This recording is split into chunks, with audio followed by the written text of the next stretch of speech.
For 9 months now, the Russian Federation under Vladimir Putin has continued their infamous special military operation in Ukraine.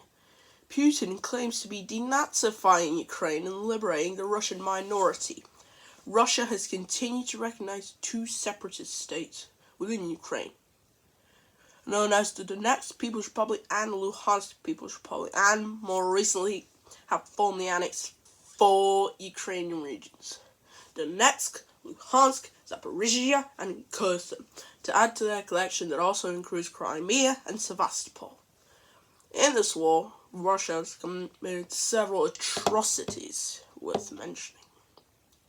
For example, Russia has abolished their age of military and is not afraid to recruit underage boys as soldiers that will likely be deployed to the battlefield in order to protect the newly annexed regions. This is a quite unchivalrous move, as these children are unready for becoming troops and many do not even support the war. Also, recently, Russia has introduced a phase of conscription, with many men being drafted into the Russian army and being deployed in Ukraine just so they can die for a cause that many of them don't believe in. This is known for causing many Russians to leave Russia and immigrate elsewhere, and I find this a good time to discuss Russophobia in the West. In the West, everyone's attention is on Ukraine.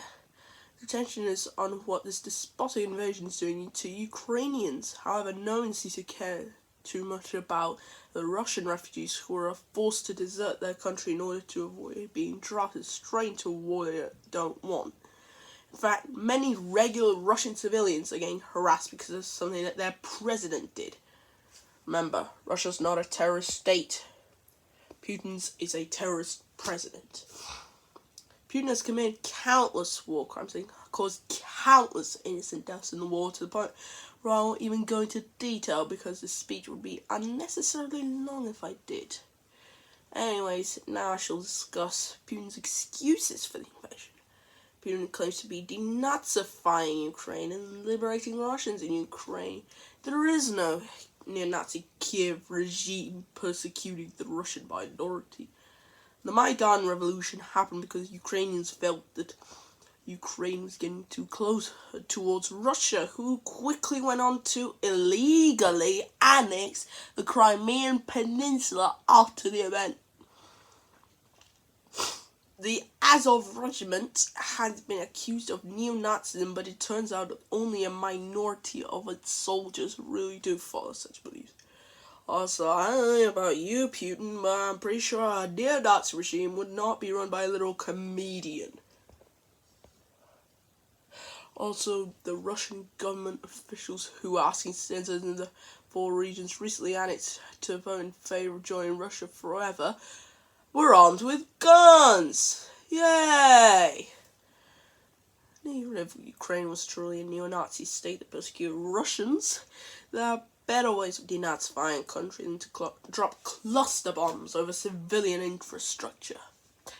And now, time to discuss the scariest part of it all. Russia is not afraid to defend the newly annexed regions of Ukraine with nuclear bombs, as it is now considered a full part of Russia. Ukraine, on the other hand, has applied to join NATO for protection against Russia.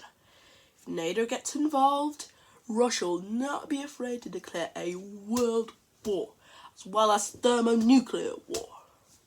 Perhaps Stalin was right about war between Russia and the United States being inevitable.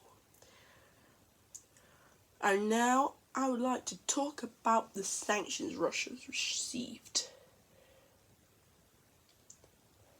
Due to this appalling war, many countries have sanctioned Russia and many companies have deserted Russia, causing things such as McDonald's being banned in Russia and McDonald's Russia being renamed Vkusnoy Tochka, as well as sabotage of both Nord Stream natural gas pipelines, rendering them both inactive. However, Russia controls a lot of the world's resources, and Europe especially seems to be unable to start relying on Russian resources. This is causing coal, petroleum, and natural gas shortage, as well as inflation, especially especially in the United Kingdom, largely also due to some conservative making Britain exit from the European Union 2 years ago. See the purpose of this, but this is barely harming Russia in the slightest, and it's only causing problems, especially for Europe. If Europe can't stop relying on Russian resources, then we will not stand for these sanctions. And so, I declare that we all avoid annoying Russia too much to avoid a third world war that could kill over 73 million people in its first week. Our alliance shall not sanction or declare war on Russia, but we will support Ukrainian civilians suffering due to war, as well as Russian civilians who are escaping Russia in order to avoid being forced to make more Ukrainian civilians suffer. And before I end this speech, we would like to announce some other things. There's a high possibility that we will drop French from the list of official languages. Another thing about languages that I want to bring up is that from now on, each language of a speech gets its own video. Also, we will start using KineMaster to edit things into our videos, which will be useful as we advance. And lastly, I shall announce that we are working on a coat of arms for our alliance, which should come out soon. Goodbye, my friends. Also, have a happy Thanksgiving today and a happy Black Friday tomorrow.